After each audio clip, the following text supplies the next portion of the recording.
Hi friends, it's Sarah from Ruffles and Rain Boots. I have a free SVG that you can make products with, and if you'd like to make this with me, stick around.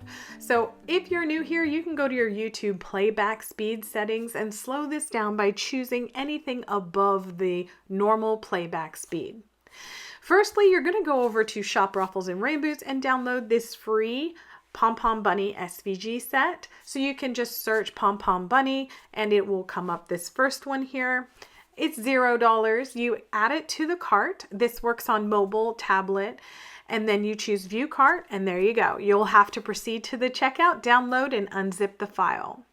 Come in here to a new project. You can see I'm connected to my xTool M1 Ultra. I have the automatic air assist and the air purifier. Everything on my machine will be automatic. I don't have to vent outside. So I'm just going to go to that SVG and drag it in. It's going to look kind of funky, but we're going to come up to the very top because it shows engrave, right? But we're going to come up and ungroup that. Now I'm going to come over to Canvas. I'm going to just call this Original. I'm going to make another one called Working. And if you're new, you're going to make a third one called Test. I already know the settings that I need, and I'm going to share those with you and give you a little insight. So I'm going to take all of this and copy and paste it into Working. This is my file. Now, because I've already ungrouped it, I'm going to start indicating what I want. So these two purple pieces are going to be score.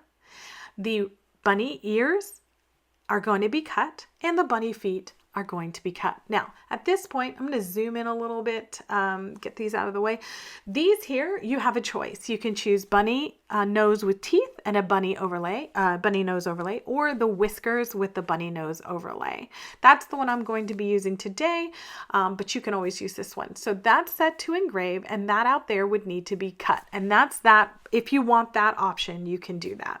But I'm actually going to select these two pieces, and I'm going to move them over and turn them off, meaning I don't want the laser to process those. You can come down to the flat cake menu at the bottom, which is the layers panel. You can see they're highlighted in gray. You can hit Command Group or Command G to group them together, or come up here to the top and group them together. Just keep them out of the way. We don't need them, but we do need these to set to cut. So let's go ahead and do that. Now, technically, these are all the pieces you need for a product if you're selling a kit, but I'm going to add one little extra thing. I'm going to, in addition to the score up here where they could paint it, I'm also going to offer these two pieces duplicated as a cut. So I'm just going to copy and paste, set those to cut, right click, change them to red because that's just for me. And then these two will cut or score, and these two at the bottom will cut. So that way, you know, they can put them in place where they need to be. I'm going to highlight everything and see the amount of material that I need for this. Again, if it were me setting up this project, the entire piece of wood would be covered. I'm going to go ahead and just turn that other one off. So I protected the top of my M1 Ultra, and I'm going to use Tape Man Blue's masking. It's just a paper masking. It is laser safe, and it's super easy to avoid sanding. I hate that, especially when I'm using little pieces like this, or I'm making 50 of these to sell it somewhere. You're just going to want to do the masking. I get this on Amazon. If you want, I'll put a link below. I'm going to brayer, or you can scrape it down. Just make sure there's no air bubbles, and then I just cut it off. That piece of material is ready to go. All I'm going to do is open up my M1 and pop it in. So you can see I have the M1 Ultra honeycomb slid in through the top of the machine, not through the riser, and I'm going to pin it down. If you're using the laser bed, be sure to add those slats and then put your material on top. All right, so now I'm going to take the laser module. You can see mine is 10 watt. I'm going to put the crosshairs over the material and close the lid. Now back in the system, we can start messing around with stuff. The first is distance. So you can see here, I'm not going to type that in. I'm going to let the machine do all the work. If you're thinking about a laser, I love this. It just does this for me. I don't have to worry about manually measuring it. And I can still make pretty significant adjustments to this. It automatically enters the distance for me here. Now we need to tell the laser where to cut. So we are going to hit the mark processing area, choose triangle, and start marking. Now, what will happen, what I do is open the lid, move the crosshair to the uppermost left portion of our material, and hit the white button on the machine. Then I'm going to take the gantry and move it all the way to the bottom rightmost portion of the material, staying above that little engraving there, and hit the white button again. Close the lid. Now what happened when I hit the white button, or these two dots, when it connected them, it gave me a rectangle. So I hit end marking and done and just drag everything I want to be processed into that rectangle. Easy, right? Now let's talk settings. So if you select one piece, you can manually enter settings over here. Let's say I wanted 99 and 10. I can also come up here to unknown material, select the material I'm using and hit confirm, and it will load everything to default settings. See how it's no longer 99 and 10? It's 95 and 1. And even though I had one item selected, it went through and adjusted everything, including the score. Okay? Doesn't matter. Once you select that, you have reset everything manual. So what I like to do is choose everything in the color, because I do it by color, and I'm going to choose 105 and 1 for my cut. And then if I choose individual purples or something, you can see every single piece of that is 105 and 1. Okay. And again, it's masked. For those of you wondering, yes, even these smaller pieces are going to work just fine at 100 power.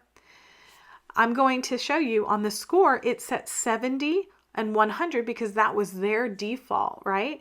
That's never going to work for me. It's going to be too light. So I'm going to try 50 power on, or 50 speed with that 70 power on both of these. Or I could just select purple and do it once instead of having to do it twice. Now that our settings are in, you can see here, that is cut. 105 and 1. All these things at the bottom, if you want me to give you tutorials on them, I can. We do not need them for this.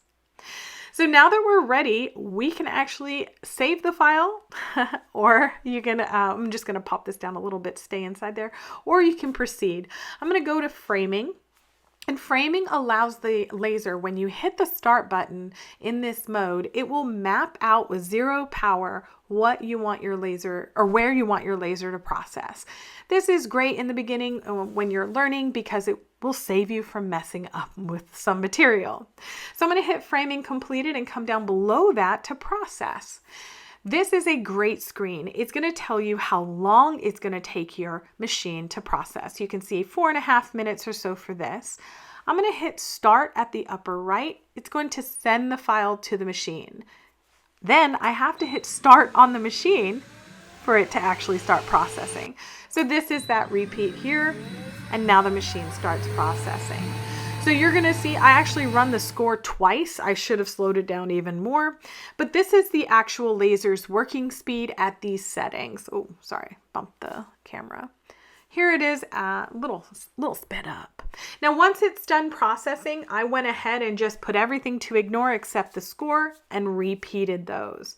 And then when you take each of these pieces out, you're going to want to wipe down the edges, especially if you ran 100 power.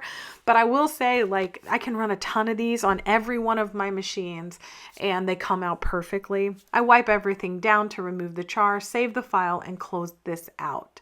Now I'm going to take this all to my desk here.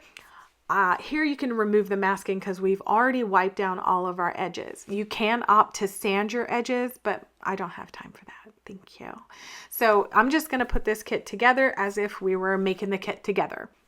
So I removed all of the masking. You can use pom-poms that are pre-made. You can make them with yarn, or you can make them with fabric. I had a specific request from somebody to make it with fabric, so I'm showing you how. This is a 6x6-ish inch piece of Sherpa wool. We're going to take embroidery thread and we're going to come in from the outside or the pretty side, leaving a tail. Then you're just going to go in and out. It's called a running stitch all the way around all 4 sides. Now you may think, how is this going to make a circle? I promise you it's going to make a circle. It's going to make a pom-pom. It's going to make a 3D sphere. I promise. So I'm just going to speed this part up because this is all the same. You don't need to do this repeatedly. You don't need me to show you. It's just in and out. About a 1/2 inch away. Sometimes I go a 1/4 inch. Sometimes I go 3/4 inch. Either way, you can see it's not consistent with me, but it all ends up in the end as a wash because you're just going to pull this thing together. So let me speed this part up. You can see there's that tail at the end. So when you're close to the where you started, you're actually going to come out as close as you can, not through the same hole, but as close as you can, right to where you started. So just make sure that both of those are on the outside of the material. Now I have an extremely long piece of, you don't need it that long, but now you have a little pouch, right? And you can start filling it with stuff. 99% of the time I use polyfill, but for this example, I'm just going to use this brushed off, we made bottle brush yarn trees this last Christmas. So I have some, cast offs that I'm going to use for this. But if you sell, I do actually recommend you use polyfill or the inside of a brand new pillow. And that is because you can say with certainty that that material is both clean and identified in all of your Etsy settings or your merchant settings. All right, so once you have it pretty stuffed, it's got to be pretty firm. Now you're just going to go ahead and pull while you stuff the tops in and just pull it tight. So I do take a little bit of time here to make sure that this is all done. I don't want to break these threads, so I do go slowly. Again, this is real time, so you can see it. Once I've got it pulled in together, I'm just going to tie it in a knot. And I will loop over it twice so that it's less likely to rip or break. But this is just regular embroidery thread I get at the craft store, and it's perfectly fine for this craft. So now you can see there could be a couple of edges or whatever, it's not flat. I just take the needle and just close it up. Now again, I am a huge fan of buying pre-made fur pom-poms for this, especially if you're going to sell this as a kit, because, it's just so much easier. You don't have to sew anything. I hate hand sewing, but I was asked specifically about this. So if you want to make the handmade yarn pom-poms, use the Clover pom-pom maker. It makes it a little easier on you and your hands, and use the extra large or large for this project and you'll be fine. So you can see I just sewed it up a couple of times. It's not going to look perfect, and it's okay. This part's the part you're going to glue at the bottom. Oops. So now that we're done here, I'm just going to tie this off again, and then we'll cut it off. But the fur pom-poms you can get on Amazon. I don't know the pricing for them on Temu or Alibaba or whatever those other ones are. But they're easy to shape, they're easy to use for these projects. All right, so you could sand this in the front if you wanted to clean up anything. I'm just going to prep some assembly. So again, if I were doing this as a product line, all of this would be done at once. Each stage would be done at once. So I'm using a little bit of wood glue combined with some super glue because I have no patience. Yes.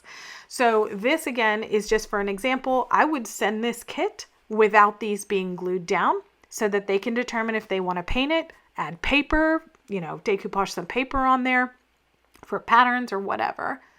But you can just glue this right on. I suppose you could glue it on and send it as a kit, but all right. So another little bit of wood glue with some super glue. By the way, I put that one on backwards, meaning I put the back on the front. Very nice, Sarah. And then I pop on the little nose the same way. And then the rest is just hot gluing. So I'm just going to find out where I want that. And again, copious amount of glue will do the trick. And then for the ears, you're just going to put the glue on the bottom. And if you use a fur pom-pom or Sherpa fleece, it will hide the join. So you don't have to worry about, editing anything. And then I just glue on this little face. Easy peasy, right? So yesterday on the channel, I did share the felt version of this little guy, and I'm going to show you it here. This is made by hand or with your Cricut, even with the M1 Ultra, if you want to cut felt with it. That's it for me. Go get your free file, and I'd love to see your creations. Thanks for watching. Please like, share, and subscribe for more crafting fun.